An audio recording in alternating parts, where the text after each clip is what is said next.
શ્રી દયાશંકર બાપા સેવા ટ્રસ્ટ સુરત સંચાલિત શિસ્ત સંસ્કાર અને કેળવણી આપતી લાઠી તાલુકાની એકમાત્ર ગ્રાન્ટેડ સંસ્થા શ્રી સરસ્વતી વિદ્યાલય ઝરખિયા દ્વારા ઝળહળતી HSC પરીક્ષા 2026ની અંદર ખૂબ ઉજ્જવળ સફળતા સાથેનું પરિણામ પ્રાપ્ત કર્યું છે. સૌપ્રથમ SSC ફેબ્રુઆરી માર્ચ 2026ની અંદર પરીક્ષા જે આપેલ વિદ્યાર્થીઓની વાત કરું તો શાળાનું પરિણામ 80.55% છે. લાઠી તાલુકાનું પરિણામ 67.38% છે અને જિલ્લાનું પરિણામ 79% છે. જેમાં જિલ્લાની તુલનાએ આ શાળાની અંદર ઉચ્ચ પરિણામ પ્રાપ્ત કર્યું છે. છેલ્લા 3 વર્ષનું SSC નું પરિણામની વાત કરીએ તો 2024માં આ શાળાનું પરિણામ 65% હતું, 2025માં 73% હતું, જે વધીને 2026માં 80.55% પ્રાપ્ત કર્યું છે. એટલે કે છેલ્લા 3 વર્ષમાં 7 થી 9% વધારો સૂચવે છે.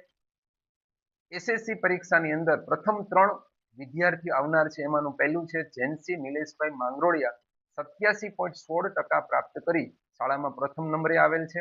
હેમાંશી દિલીપભાઈ આસોદરિયા 83.33% પ્રાપ્ત કરીને દ્વિતીય સ્થાન પ્રાપ્ત કર્યું છે. સાગર ભરતભાઈ ચોવટિયા 82.33% પ્રાપ્ત કરીને SSC ની અંદર તૃતીય સ્થાન પ્રાપ્ત કર્યું છે. આ ત્રણેય વિદ્યાર્થીઓને શાળા વતી, શાળાના ટ્રસ્ટી વતી, સમગ્ર સ્ટાફ વતી ખૂબ ખૂબ વિદ્યાર્થી અને વાલીને અભિનંદન છે. HSC એટલે કે ધોરણ 12ના પરિણામની વાત કરીએ તો શાળાનું પરિણામ 93.10% છે, જિલ્લાનું પરિણામ 92% છે અને તાલુકાનું પરિણામ 93% છે. જિલ્લાની સરખામણીએ આ પરિણામ આ શાળાએ સરખામણીએ સાચવી રાખ્યું છે. HSC પરીક્ષાની અંદર પ્રથમ 3 આવનાર વિદ્યાર્થીઓમાં ઝાપડિયા મીરા રાજેશભાઈમાં પ્રથમ નંબરે 76.71% પ્રાપ્ત કર્યા છે. અજનાર પ્રકાશ બદમભાઈ 75.43% પ્રાપ્ત કરીને દ્વિતીય સ્થાન પ્રાપ્ત કર્યું છે. ભટ્ટી રાજવી જગદીશભાઈ 75.14% પ્રાપ્ત કરીને તૃતીય સ્થાન પ્રાપ્ત કર્યું છે. આ શાળાનું પરિણામ ઉચ્ચ લાવવા માટેનું મુખ્ય કારણ જો હોય તો આ મહાન ભૂમિ એટલે કે મહાન ભગત અને પ્રતાપી મહાપુરુષ એવા શ્રી દયાશંકર બાપાના આશીર્વાદથી આ પરિણામ પ્રાપ્ત થયું છે. આ શાળામાં ધોરણ 9 થી 10ના વિદ્યાર્થીઓ ઉપરાંત 11 અને 12 આર્ટ્સ અને કોમર્સ બંને સામાન્ય પ્રવાહ ચાલે છે.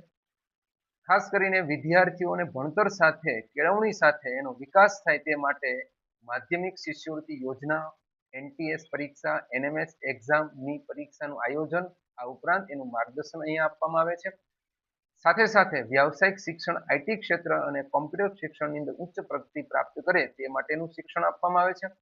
આ ઉપરાંત ધોરણ 9 થી 12 ની અંદર અભ્યાસ કરતા દરેક વિદ્યાર્થીઓ માટે ખાસ કરીને દીકરીઓ માટે નમો લક્ષ્મીની યોજનાનો લાભ આપવામાં આવે છે. કોઈ પણ બાળક આ લાભથી વંચિત ન થાય તે માટેનું ખાસ તકેદારી આ કક્ષાએ લેવામાં આવે છે. આ ઉપરાંત શિષ્યવૃત્તિ ઉપરાંત ધોરણ 9ના નવા પ્રવેશ પામેલ દીકરીઓ માટે સાયકલની પણ જોગવાઈ કરવામાં આવે છે.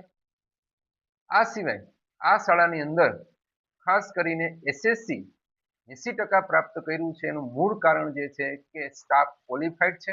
સાથે સાથે SSC ની અંદર પરીક્ષાના છેલ્લા દિવસ સુધી 7 રાઉન્ડ પેપર લીધેલા છે અને વારંવાર આવી પ્રેક્ટિસ કરવાથી ધોરણ 10ના વિદ્યાર્થીઓને પરીક્ષાનો જે ડર જે છે જતો રહ્યો છે અને ખૂબ સારી સફળતા પ્રાપ્ત કરી છે. આવી ઉજ્જવળ સફળતા પ્રાપ્ત કર્યા બદલ તમામ ટ્રસ્ટીઓએ, તમામ વડીલોએ, ગામના વડીલોએ, સાથે સાથે વાલીઓએ ખૂબ ખૂબ શુભેચ્છાઓ પાઠવી છે. આ જ જિલ્લા શિક્ષણ અધિકારી શ્રી ગોહિલ સાહેબે અથાગ પ્રયાસ કરી અને આ જિલ્લાનું ગૌરવભર્યું પરિણામ અપાયું છે. એ માટે પણ અમે એના આભારી છીએ અને હજુ પણ આવીને આવી સફળતા પ્રાપ્ત કરી શકે તે માટે દરેક વાલી વિદ્યાર્થીઓને ખૂબ ખૂબ શુભેચ્છા આપવામાં આવે છે. આભાર.